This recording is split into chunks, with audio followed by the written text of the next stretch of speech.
Imagine being told at age 11 that your body is broken, that your bones will stop growing, that you will never be tall enough, strong enough, or fast enough to play professional football. Now imagine proving every single doctor, every single doubter, every single person wrong, and becoming the greatest player the world has ever seen. This is not a fairy tale. This is the real, extraordinary, heartbreaking, and triumphant story of Lionel Andrés Messi. Early life. June 24, 1987, Rosario, Argentina. A city known for its heat, its passion, and its love of football. In a modest working-class neighborhood, a baby boy was born to Jorge Messi, a factory steelworker, and Celia Cucitini, a cleaning lady. They were not poor, but they were not comfortable either. Life was simple. Life was humble. And from the very beginning, little Leo was different. At just 3 years old, he already had a football at his feet. By 5, he was playing with boys twice his age and still beating them. His grandmother, Celia, was the one who first took him to football practice. She was his biggest supporter. She believed in him when no one else did. Tragically, she passed away when Messi was just 10 years old. To this day, whenever he scores a goal, he looks up at the sky and points upward. That gesture is always for her. But then came the hardest moment of Leo's life. At age 11, doctors discovered that he had a rare medical condition called growth hormone deficiency. His body was not producing the hormones needed for normal growth. Without treatment, he would stop growing at around 4 feet 7 inches, far too small ever to play professional football. The treatment existed, but it cost $900 per month. For a working-class family in Argentina, that was almost impossible. Net worth and income. Co-owns a hotel chain called MiM Hotels. He has invested in real estate across Spain and the USA. Every brand that touches his name turns to gold. Luxury lifestyle. How does one of the richest athletes alive choose to live? Surprisingly quietly.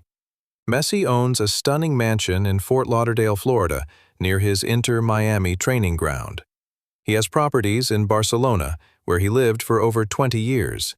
His Ibiza villa is a summer favorite. He travels on a private Gulfstream G550 jet. His car collection includes a Ferrari 335S, a Maserati Gran Turismo, and a Pagani Zonda, a car so rare few ordinary. He prefers mate tea over champagne. He enjoys quiet dinners at home. He coaches his sons in the backyard. He is, by every account, just a dad who happens to be the greatest footballer on earth. Personal life. Messi's greatest love is not football. It is his family. His wife, Antonela Roccuzzo, was his childhood sweetheart from Rosario. They have known each other since they were children. They married in 2017 in what the Argentinian press called the wedding of the century. Together they have 3 sons, Tiago, Mateo, and Ciro.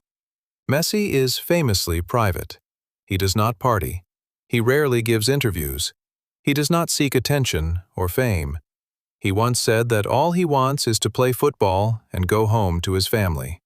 That sentence tells you everything about the man. In a world of ego and spectacle, Lionel Messi is quietly, stubbornly, beautifully real. Interesting facts. Messi still drinks mate, a traditional Argentine herbal tea, every single day, no matter where he is in the world. His team reportedly travels with a special mate kit for him at all times. He was so shy as a child that his coaches used to have to force him to celebrate when he scored. He would just look at the ground and jog back quietly.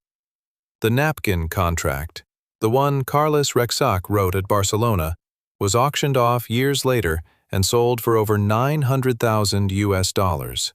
A napkin that changed football forever. Messi has been diagnosed with a specific type of anxiety that causes him to vomit before and sometimes during high-pressure matches. He has played through this condition his entire career. His hometown of Rosario, Argentina, has a mural of him that is over 5 stories tall. painted on the side of a building near where he grew up. Conclusion. Here is what Lionel Messi's story really teaches us. It is not about talent. Plenty of talented boys never make it. It is not about money. He had almost none at the start.